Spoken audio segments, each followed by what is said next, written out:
Hey, how's it going? It's February 21st, 2022. This is your Daily Sweet Talk. I am a frequent user of the website IMDb, the Internet Movie Database, which I guess is owned by Amazon now, unfortunately. Whatever. I mean, it makes the site a lot more corporate-y as opposed to... It'd be great if IMDb was just like a Wikipedia type site as opposed to like... If you go on IMDb, it looks like a journalism website. I don't know what they're doing now with the if you go to the front page, like, look at these IMDb videos and articles and lists, and it's like, I'm just here for information. But that's not entirely true.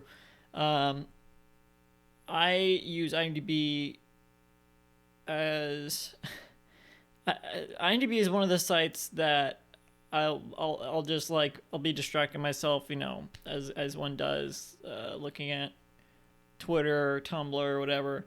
I will also open IMDb. That's one of a website I'll go to distract myself, and I do distract myself with it. I don't want to, but it's one of those sites that does that. I'll just go down rabbit holes of IMDb pages, looking at trailers, or I have lists as well. I've been using the site for a long time. I have lots of awards and stuff. Not awards, medals. Like, oh, you've made this many lists, whatever. But it's gotten really annoying in the past few years with the site layout changes and stuff. Also, in the past few years, I've started editing IMDb pages to be helpful because I'll log each TV episode of a show that I watch into a list. And if there's no information on the show, it's like, oh, if I have some time, I'll write down the cast or take a screenshot or something and put it in. But with some, it's so difficult if you make a mistake to try to fix. It's way harder to fix wrong information on IMDb than it is to put in right information. That's why there's so many IMDb pages that are just not even shows, or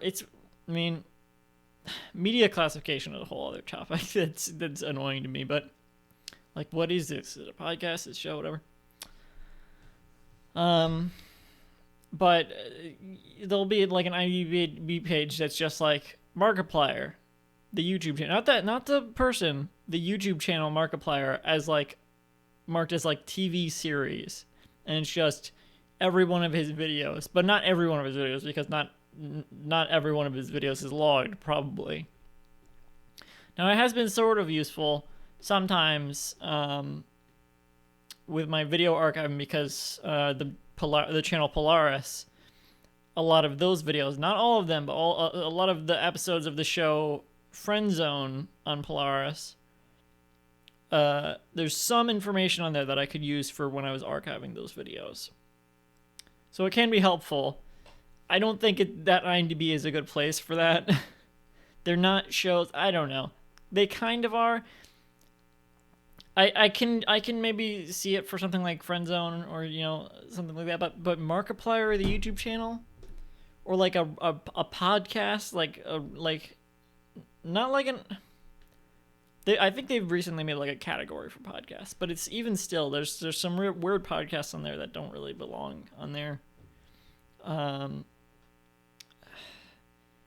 It's a mess. It's a mess. It's a mess to put any information on IMDb or try to fix any information.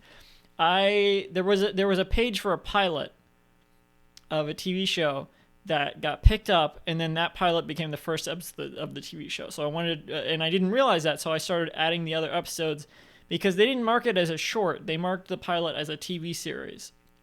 So I was adding the new episodes to the pilot page when someone else had already made another page, and the description for that page was just a joke. It had nothing to do with the show. Which, haha, it's funny, but it has not...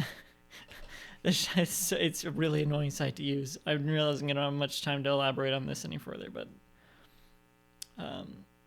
it was such a pain to try to combine those pages back together.